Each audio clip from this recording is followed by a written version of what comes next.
Hello दोस्तों, चलिए आज के लेक्चर में हम पढ़ते हैं मेंटेनेंस एंड रिपेयर वर्क पे कौन सा फैक्टर्स अफेक्ट करते हैं। ये फैक्टर्स पढ़ेंगे बैठ कर आराम से अपने अपने घर, और आपके साथ रहेंगे आपके अपने अविनाश सर। तो देर किस बात की, फटाफट शुरू कर देते हैं आज का लेक्चर। अब ये factors affecting maintenance and repair पढ़ना क्यों जरूरी है? क्योंकि आपको पता है आपके अगल बगल में कहीं पे बिल्डिंग में बहुत सारे रिपेयरिंग के वर्क चल रहे होते हैं।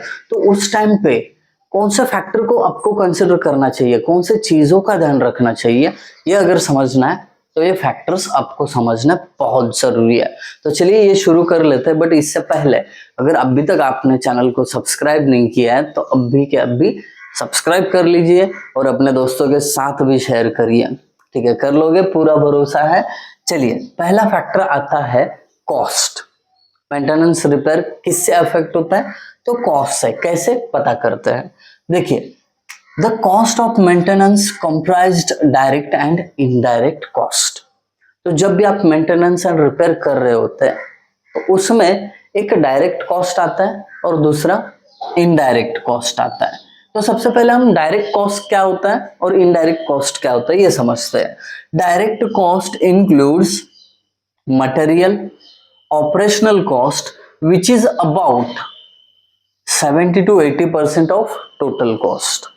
तो डायरेक्ट कॉस्ट की बात करें तो जो भी मटेरियल लगेगा वो मेंटेनेंस करने के लिए ऑपरेशन करना पड़ता है। ऑपरेशन करना पड़ता है इसका मतलब क्या, मटेरियल बनाना है, फिर उसको लेबर वगैरह अप्लाई करने हैं, कुछ इक्विपमेंट लगेंगे वो यूज करने, तो वो सबका कॉस्ट आई बात समझ में। तो ये डायरेक्ट कॉस्ट में आता है और टोटल मेंटेनेंस रिपेयर का जितना भी कॉस्ट होगा उसका 70 to 80% कॉस्ट अपने डायरेक्ट कॉस्ट का होता है। आई बात समझ में। Done. Indirect cost includes restricted assets. जब भी मेंटेनेंस एंड रिपेयर का वर्क चल रहा होता है, जैसे कि स्टेयरकेस का चल रहा है, तो आपको स्टेयरकेस ना यूज करके लिफ्ट यूज करना है। ये उल्टा हो गया, उल्टा एग्जांपल लेते हैं। लिफ्ट का काम चल रहा है तो अभी आपको लिफ्ट नहीं मिलेगी, 5वें माले तक चल के जाना है स्टेयरकेस से, तो इसका असर होगा। बराबर, ये इनडायरेक्ट कॉस्ट में आएगा। तो लोग बोलेंगे कि अरे चलो बाद में मेंटेनेंस एंड रिपेयर जो भी करना है वो देख लेते हैं। दूसरा, सेफ्टी एस्पेक्ट। अभी रिपेयरिंग का काम चल रहा है तो हो सकता है कुछ टेनेंट्स ऑक्यूपेंट्स ये सोचते हैं कि भाई यहाँ पे तो हमारे छोटे छोटे बच्चे हैं, उनके सेफ्टी का सवाल है, तो मेंटेनेंस एंड रिपेयर थोड़ी देर बाद करते हैं, थोड़े दिनों बाद करते हैं। हो सकता है हम पर मेंटेनेंस एंड रिपेयर। ड्यूरेशन, कितने समय तक चलेगा, ये भी मेंटेनेंस एंड रिपेयर पे अफेक्ट करेगा। यहाँ पे मेरा टास्क ये है कि आपको समझाना आपकी लैंग्वेज में कि ये कैसे अफेक्ट हो रहा है। एक बार आप समझ गए ना ये पार्ट, तो थ्योरी एग्जाम में लिखना कोई बड़ी बात नहीं है। देखिए, दूसरा पॉइंट, फॉल्टी वर्कमैनशिप। तो यहाँ पे क्या बोला है कि जो भी आप कंस्ट्रक्शन कर रहे हो उसमें कोई फॉल्ट होगा तो उसका कैसे असर होता है मेंटेनेंस एंड रिपेयरिंग वर्क पे। Most common factor affecting building maintenance. तो बिल्डिंग में मेंटेनेंस कब आता है? जब कोई फॉल्टी वर्कमैनशिप हुआ है और उसके कारण किसी स्ट्रक्चर में डिफेक्ट आया है, तभी तो मेंटेनेंस और रिपेयर की जरूरत पड़ती है। देखिए, इसको थोड़ा और इलेबोरेट करता हूं। ड्यू टू फॉल्टी वर्कमैनशिप क्या होता है, defects arises and it leads to damage. Faulty workmanship किया, अच्छे से कॉम्पैक्शन नहीं किया था बीम को, तो क्या हो गया, उससे क्रैक आ गए और क्रैक आने के कारण वो डैमेज भी हो सकता है। इसका मतलब क्या हो गया, आपने फॉल्टी वर्कमैनशिप किया और उसका मेंटेनेंस रिपेयर करना पड़ रहा है। उसके बाद faulty workmanship increases damage problem and reduces life span of structure. तो यहाँ पे हमें क्या देखना है कि जब भी आप फॉल्टी वर्कमैनशिप करते हो तो उतना ही ज्यादा मेंटेनेंस एंड रिपेयर का काम बढ़ जाता है। आई बात समझ में। डन। अब तीसरा फैक्टर समझते हैं, एज ऑफ बिल्डिंग। मतलब स्ट्रक्चर के आप कितने सालों से यूज कर रहे हो, कितना एज है। तो अब देखो, the structural components starts ageing from the day used in construction. जब से आपने इसको कंस्ट्रक्ट करके रखा है बिल्डिंग को, तब से उसका ना एज चालू हो जाता है। आपने कास्ट कर लिया बीम को, तो उसी दिन से उसका एज चालू हो गया। Over the period of time due to wear and tear. अब उसको कंस्ट्रक्ट किया, फिर उसका यूज होगा, वियर एंड टीयर से क्या होगा, उसका serviceability starts to reduce. Serviceability कम होना शुरू होगा। तो इससे क्या होगा, सर्विसिएबिलिटी कम होगी तो आप चाहोगे कि अरे इसका तो थोड़ा मेंटेनेंस रिपेयर करना पड़ेगा, तभी जाके सर्विसिएबिलिटी बढ़ेगी। उसके बाद hence to obtain the maximum life, obviously हर कोई चाहेगा कि सर्विसिएबिलिटी और बिल्डिंग की लाइफ बढ़ाने के लिए structure and serviceability maintenance must be done. Structure की लाइफ बढ़ाने के लिए और सर्विसिएबिलिटी बढ़ाने के लिए क्या करना पड़ेगा आपको, मेंटेनेंस एंड रिपेयर करना पड़ेगा। यूज ऑफ सब स्टैंडर्ड मटेरियल। अब इसका असर कैसे होता है मेंटेनेंस एंड रिपेयर पे, देखो, it leads to the structural deformation.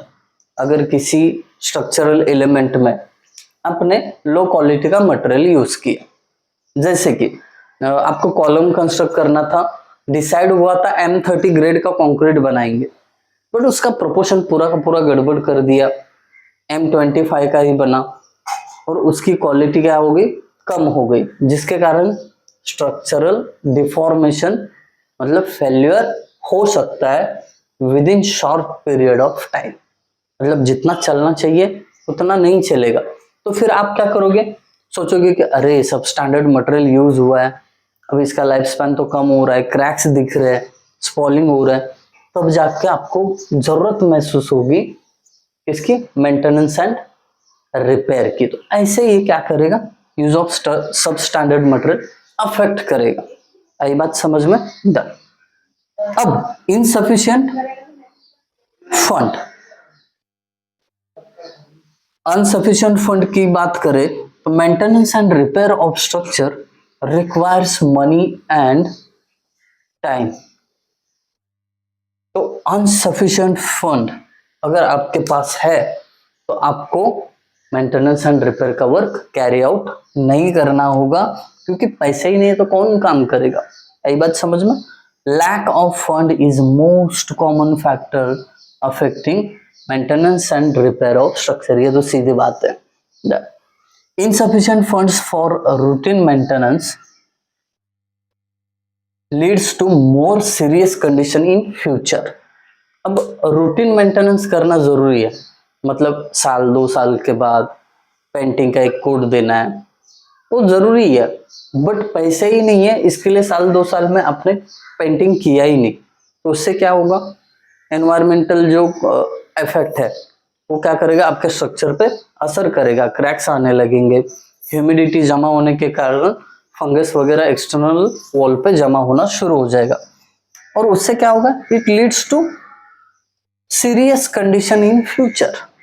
तो स्ट्रक्चर की कंडीशन सीरियस हो जाएगी। अब नेक्स्ट फैक्टर है अवेलेबिलिटी ऑफ फिजिकल रिसोर्सेस।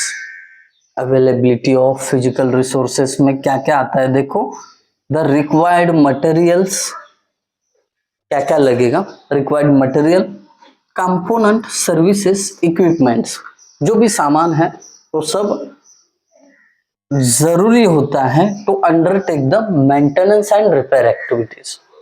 तो आपके पास ये सामान अगर टाइम टू टाइम अवेलेबल है तो आप अच्छे तरीके से क्या कर सकते हो, मेंटेनेंस एंड रिपेयर का वर्क कैरी आउट कर सकते हो।